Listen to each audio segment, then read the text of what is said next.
not been out to push coaches or freight cars in the yard for several days. He was feeling miserable. Oh, dear. I wonder how long I shall have to stay in the shed. Will anyone ever see my red coat again? Why did I go so fast that I made a hole in one of my coaches that had to be mended with, of all things, a passenger's bootlace? At last, Sir Topham had arrived. I know you're sorry, James, and I know, too, that you want to be a useful engine. People are laughing at my railway, and I do not like that at all. I will try hard to do my best, said James.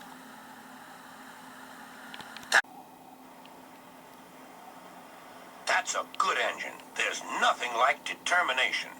I want you to pull some freight cars for me. James was delighted, puffed away.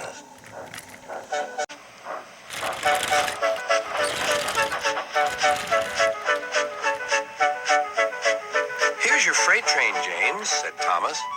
Have you got some bootlaces ready? And he ran off laughing.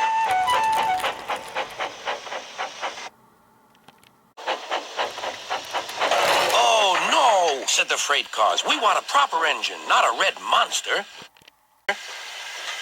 James took no notice and started as soon as the conductor was ready. Come along, he puffed. We won't, screamed the freight cars. But James didn't care, and he pulled the screeching cars sternly out of the station.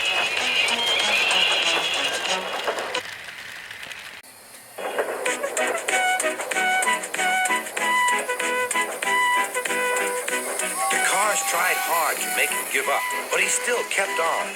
Sometimes their brakes would slip on, and sometimes their axles would run hot, and each time the trouble had to be put right.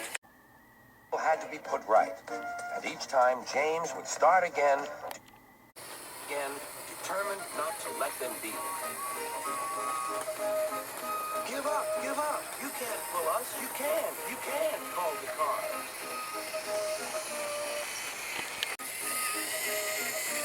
I can and I will, puffed James. And slowly but surely he pulled them along the line.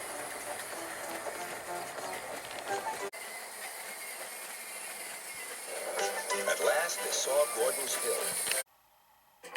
Look out for trouble, James, warned his driver. We'll go fast and get them up before they know it. Don't let them stop you. So James went faster. Soon they were halfway up. I'm doing it, he panted. Will the top never come?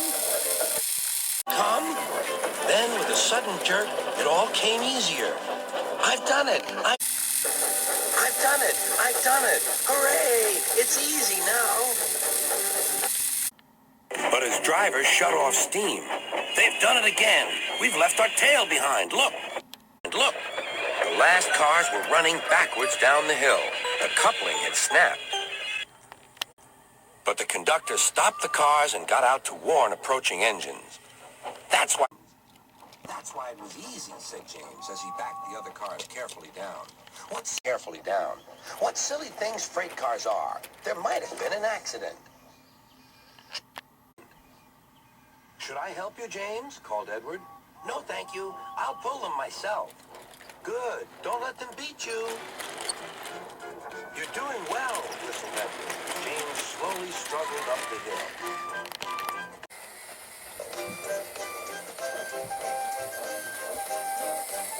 I can do it, he puffed. He pulled and puffed as hard as he could.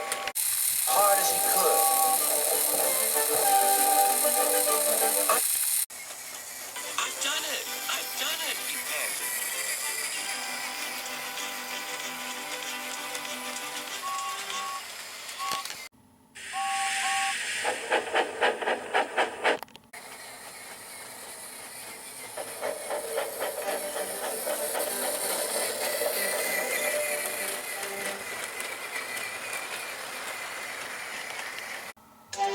James was resting in the yard when Edward pulled up. Beep, beep, he whistled. Then James saw Sir Topham Hatt. Oh, dear, what will he say? He asked himself. But Sir Topham Hatt was smiling. I was in Edward's train, and I saw everything. You've made the most troublesome train on the line behave.